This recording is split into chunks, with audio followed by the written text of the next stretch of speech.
What ASA means is you're going to be given information like this problem right here. You have two angles and the side that is included between those two angles. Okay? And so the first thing that you would do is, in this case, they tell you specifically what to use. But the first thing you would do is if you sketched your triangle, and you could call A, B, and C anywhere you want. But if you sketched this and then labeled what you had, A is 43, C is 66, and side B, which is opposite the angle B, is 18. What you can see here is you have two angles and the side included between those two angles. So that's two angles with an included side, ASA. Okay, ASA, AAS, and SSA are all patterns that tell you you need to use law of sines. Okay, and so what we can do is we can find the missing pieces of information for this triangle. You are going to need to use your calculators for this. Okay, so the first thing, the easiest thing that we can find if we know two angles of a triangle is to find the other angle, right? How would we find angle B in this case? Yeah, you take the sum of the angles in a triangle, which is 180. And then you subtract what you have, 66 and 43. And when you do that, you get 71. Okay, so 71 degrees is the measure of that first angle, or the last remaining angle. Okay, next, we can find either A or C. Okay, it doesn't matter which one you go, or which one you determine. Okay, I'm just going to go alphabetical order, so I'm going to solve for A first. So A is the side opposite angle A, and you can use the law of sines relationship, and the law of sines says this, that the side the side divided by the sine of the angle opposite that side is equal for all three sides of this triangle. So if I start with my unknown, A over the sine of, what is the angle opposite side A? 43.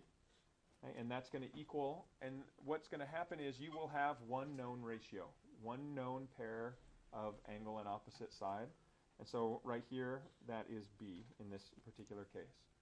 So what I'm going to do is I'm going to set this ratio equal to the ratio I know, which is side B, 18, over the sine of the angle opposite that, which we found to be 71.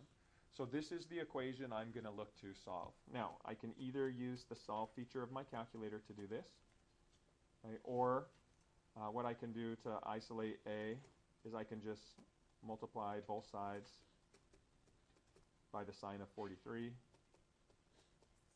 Right, that's going to move this.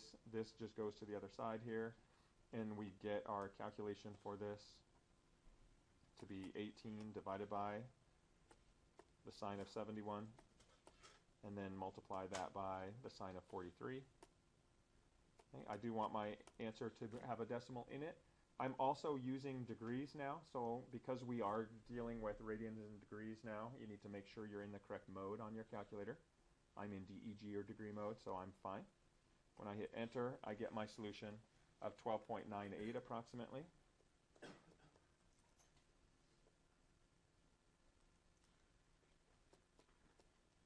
And so that's my value for A, approximately 12.98. Okay, and so the final thing I want to find is my side C. Okay, I can do this independent of A. I can now set up the exact same ratio for C.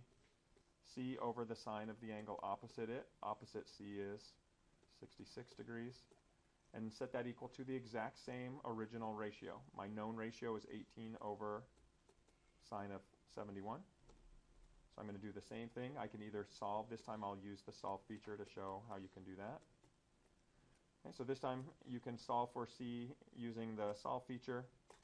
I'm going to go ahead and just use C here as well, but you can change it to any variable if you want. But C divided by the sine of 66, I'll put a decimal in here so my answer displays as a decimal, equals 18 divided by the sine of 71. Close that off. Tell the calculator I want to solve for, C. And then close the whole thing off. And when I do, I get my answer 17.39 approximately.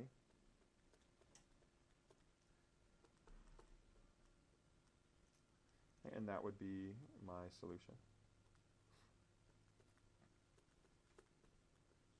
Now, there's a reason I write all of these in the figure itself, and that is there's a few consistencies you can check with triangles. Okay, and that is, you know that the sum of the two shorter sides of any triangle has to add up to a value that's longer than or greater than the longest side. So if I looked at this, is 12.98 plus 17.39 greater than 18? Yeah, so that's consistent.